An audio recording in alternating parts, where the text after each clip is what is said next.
Good afternoon and welcome to BDTV. Delighted today to be joined by Boko Inyundo from DLA Piper. I'll introduce Boko in a moment. Just very quick refresh on how this is going to work. It's as it always is, 20 minutes. We're going to invite your input, invite your questions throughout, and I'll start off by asking Boko about what's been happening in his role, and then we'll pose some of those questions towards the end. We may also run a poll depending on how timing is going. So, Boko, welcome along. It's been thanks for joining us today. No, thank you for having me, Peter. Thank you. So, Boko was first introduced to me over 10 years ago. I think at the time he was working at Lewis Silkin. I think we'd just somehow avoided each other at Deloitte, but he's now gone on to great things since, and has been responsible for the tech sector marketing at DLA, including their landmark tech summit, which I'm sure many of you will know about. But as we can't ignore the big C in any of these conversations, I'm afraid, COVID. So Boko, may we please start by just saying what's been happening for you at DLA over the last 2 years? Oh wow! Well, clearly there's been enormous challenge to circumnavigate for all of us, but principally our focus has been on helping our clients navigate what's been a really quite unprecedented time. And in order to do so, obviously there's a client care work from a key account management point of view that's critical. But also the thought leadership work we've been doing. You mentioned the summit, which is part and parcel of the whole host of things we do to really engage the market and learn from the market and share our thoughts about what's happening in the wider market through a variety of channels and assets, be that podcasts, videos, events like the summit, and more besides. And we've also, in the early stages of the pandemic, so in the early part of that 2 years you mentioned, doing a whole load of scenario planning. So essentially forecasting what the impact of COVID was going to be, principally on our clients, and how we as a body of people and specialists can work together better to serve those clients in a way that was meaningful for this changing landscape. Okay. Are you happy to share any of the details about how that worked, how you did that planning? Yeah, with hindsight, when you try and talk about these things, it all feels very planned and, expert. But obviously at the time, if you go back to sort of February, March, April, May, June of 2020, just after we were aware just how significant COVID was going to be in terms of its global scale. Obviously, we were playing it by ear and working out as we went along, and trying to learn as much as we could from others as to what they thought was happening in their markets. And that's obviously a key listening post there is talking to our clients. But also in terms of what we substantively did internally, our scenario planning process involved us gathering well over 200 of our senior most partners from around the world in a series of 4-hour Zoom calls, to really invite the tacit knowledge of our own experts to try and understand where they thought the market was going to shift as a result of a dislocation of supply and demand, where we were all sheltering from home, and customers of our clients were themselves sheltering from home, and their own employees were having to learn how to work from home at scale. Yes. So it was a wonderful process. It really helped inform how we could more coherently help our clients by bringing in the disparate full service capabilities we've got across DLA Piper in service of them.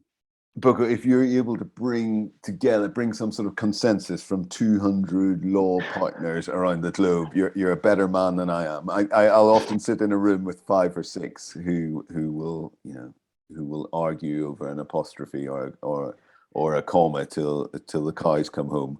How did you go from that that initial sounding of getting those 4-hour conversations, how did you go from that towards some sort of synthesis of, this is what we should do now? So I guess there were layers in what we did. So and when I say over 200 partners, obviously that was broken down into calls that involved anywhere between 20 and 25 lawyers from across the firm. And when I say layers, we looked at it from exercising and conducting those workshops with those that were aligned by sector. So looking into the deep dynamics of transformations as a result of COVID on a sector by sector level.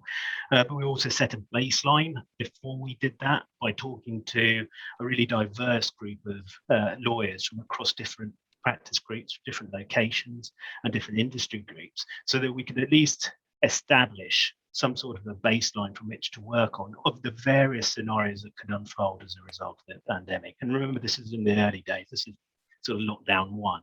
Yeah. And then build out from there at a specific client level, for example. So exercising and conducting those workshops, not only with client teams internally, so the folk that are serving those clients, but actually conducting them together with the client, so that we can invite their particular legal and commercial knowledge into the equation and learn from them in that process.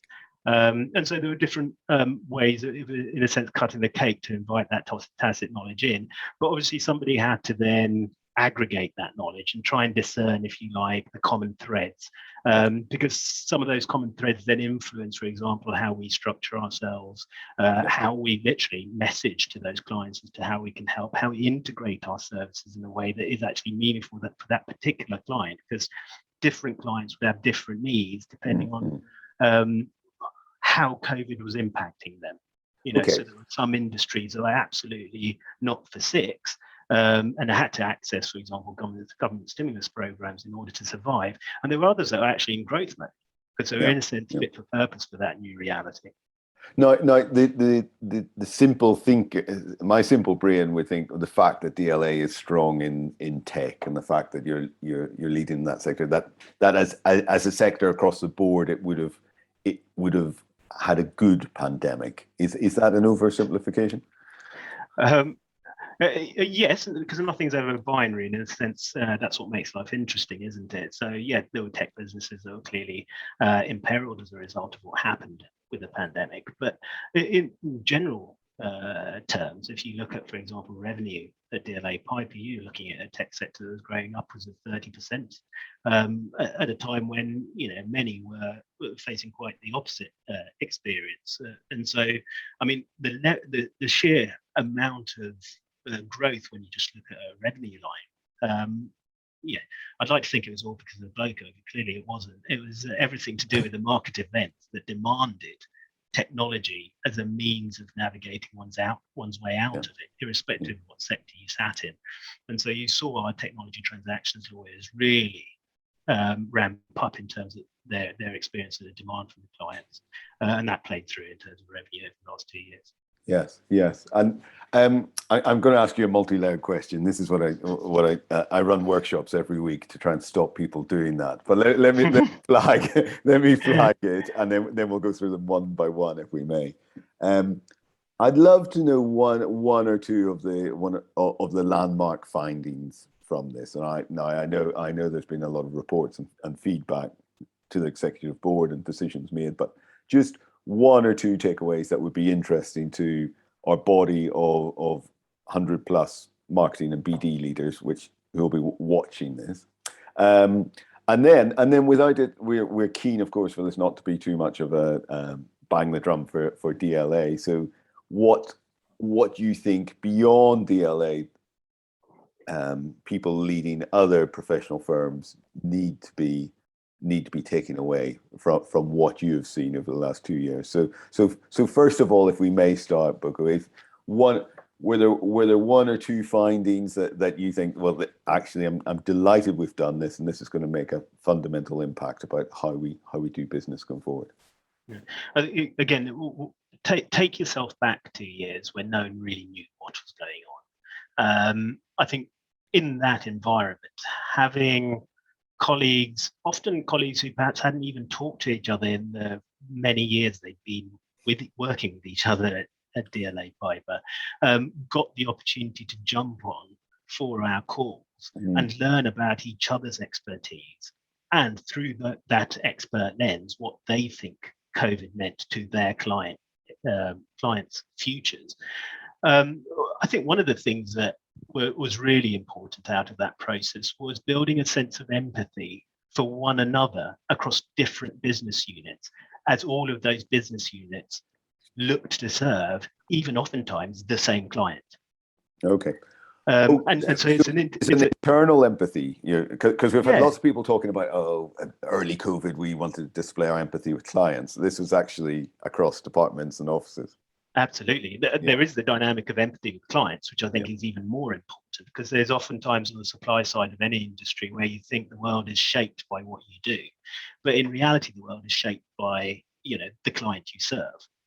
And so the empathy with the client was definitely the most important thing.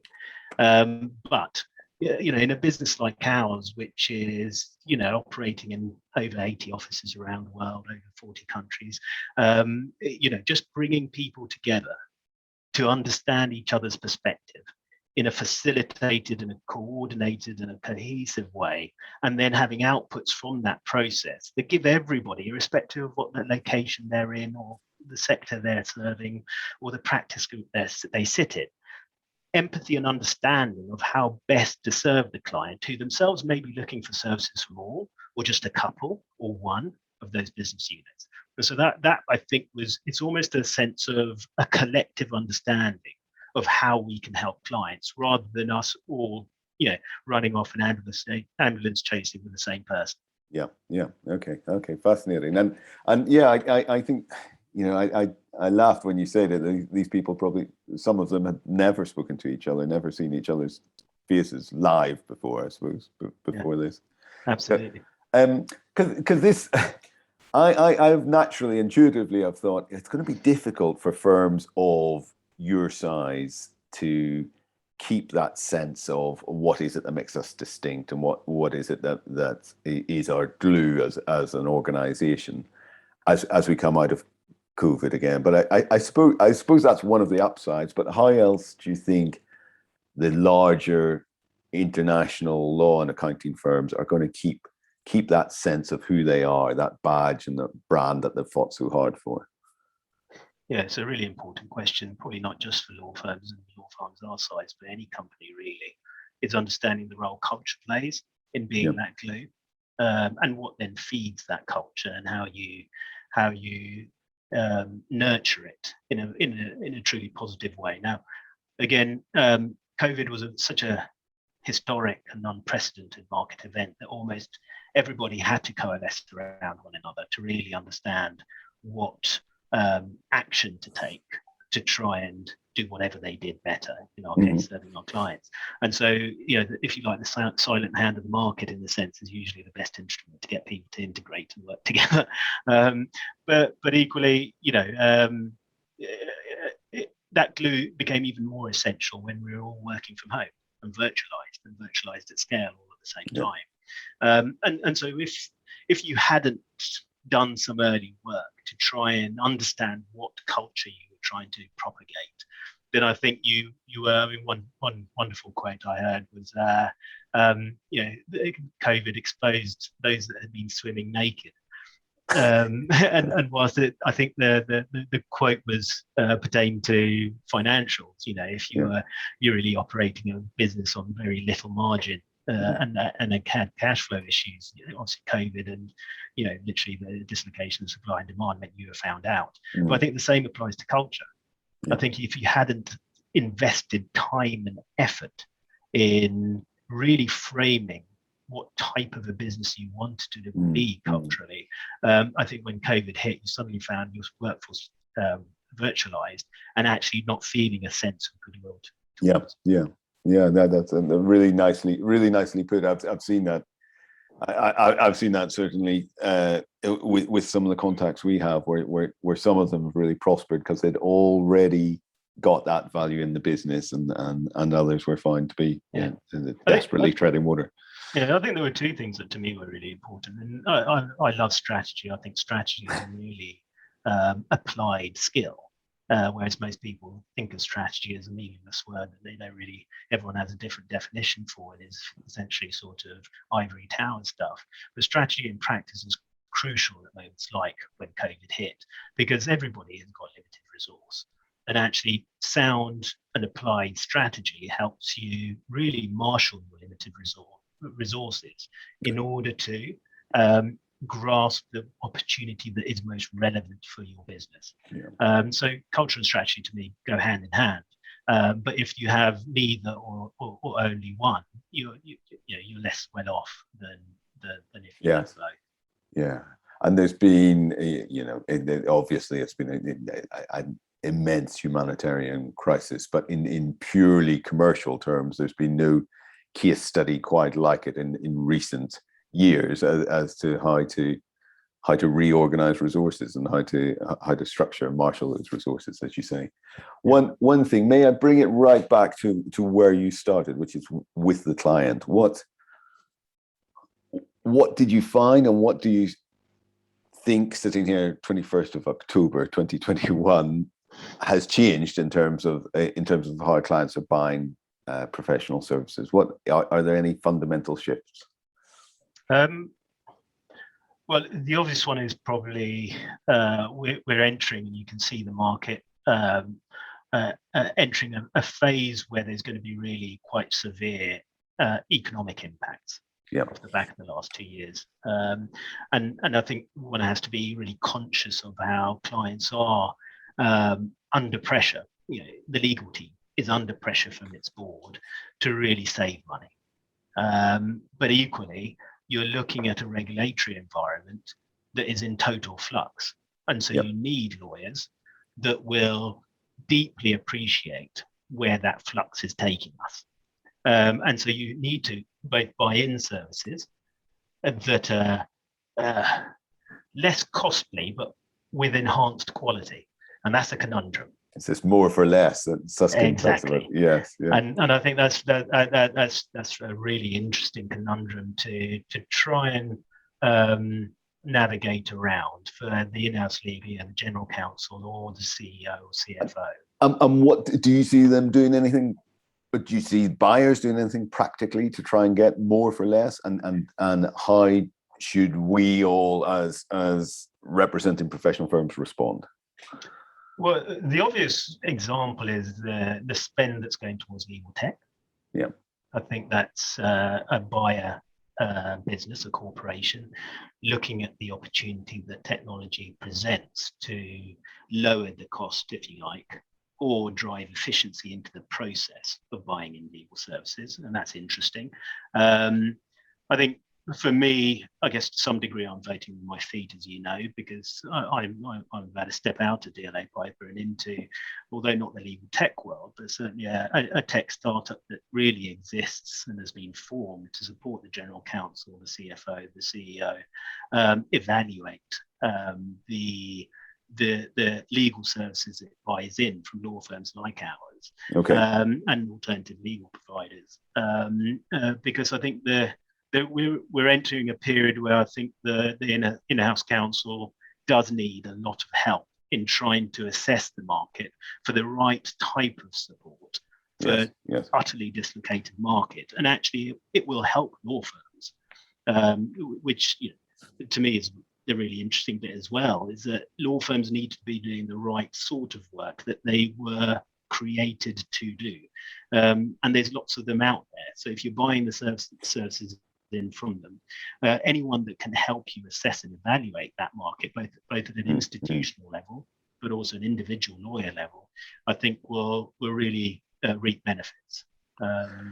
That's a nice link, actually. I danger of going a minute or two over time, but I think it merits it, what you're saying. I would like to introduce the poll. We said we might do so, but let me just launch it here, and it will be very clear to anyone who's live on this session. And if you're watching it on YouTube, if I may just explain, I have heard conflicting reports throughout the pandemic, and this relates to what Boko's just introduced about how decisions are being made about advisory relationships. Some people really early in the pandemic said it's going to be a rush to the safety of legacy relationships. It's going to be the people we know and have trained with and studied with and went to school with, and we know in their communities, and we're going to stick with them. And we've worked with them for a number of years, and we'll stick with the incumbents. We'll stick with those legacy relationships. While others have been saying, no, actually, there's a chance for a newfound objectivity here, where we are really going to be sourcing this on who's got the greatest experience to deal with these gnarly issues. And the fact that I'm particularly close to one or two people from years ago isn't going to hold the same sway and the same loyalty as it once did.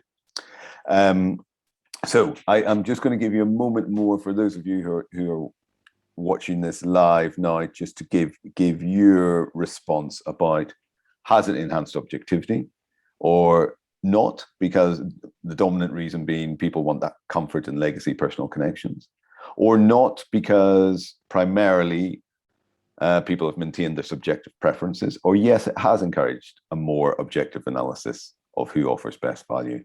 And I'm just going to end it now. Sorry to those who haven't yet had a chance to share, but we've got two quite dominant answers coming out here. We have exactly half of respondents have said yes, it has encouraged a more objective analysis, and that supports Boko. I hope you're reassured to see that that supports your recent career move and decision. But still more than 4 in 10 are saying there is still comfort in the legacy personal connections. That's what they're seeing. Are you surprised by that, Booker? No, I think that's fascinating, and I do love these polls because they're a really useful diagnostic. Obviously, if you do this poll with different constituencies, you might get different results. But I think the fact that there is two schools of thought around the referral network, it becomes really important at a time like this, versus we do need objectivity at a time like this. The fact that there is that sort of split makes it even more interesting, because actually the answer is somewhere in the middle, isn't it? And that's always the most difficult thing to manage.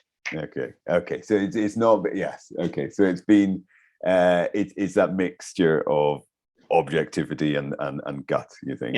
Because for the business I'm moving to harvest data internally in your company to understand your existing suppliers and how the efficacy of the work they do, and it connects that with external data, market intelligence, that helps you understand what other options you have in terms of buying in legal services, and or whether there's alternative solution to the one you're looking for. So I think it's it's of its time, and I'm thoroughly excited. Good stuff by that, and also the answers to your poll.